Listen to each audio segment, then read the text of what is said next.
संगवारी हो मोर YouTube channel में जेन अभी वीडियो डाले हों कि एफआईआर नहीं होना चाहिए इसे करके।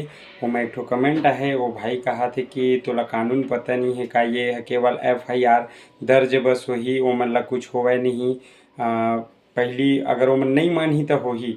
तो संगवारी हो महू ही कहा था, अगर बाप और बेटा में थोड़ा सा तू मैं अगर हो जाते तो का डायरेक्ट थाना में थोड़ी जाते का लोगन मन का नहीं जाए।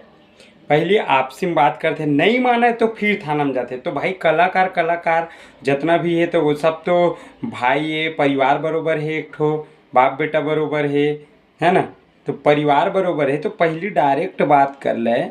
हाँ, नहीं फिर कुमन कुछ माना थे तो फिर थाना में जा, डायरेक्ट थाना में जाना है तो ठीक है। का यहाँ तक अश्लीलता कोनो नहीं चाहते कि अश्लीलता गाना बने, हमू मन नहीं चाहता, लेकिन पहले आपसी में बात करो ना, परिवार ओकर बाद नहीं होवत है कुछ होवत है तो फिर जाओ थाना, तहन सीधा रिपोर्ट करो एफआईआर सीधा। मतलब केस वेस जो भी धारा लगाना है तेल लगवाओ। तो पहले आपसी बात कर लो ना, आते मतलब का है, मतलब एक मोर व्यक्तिगत राय भी।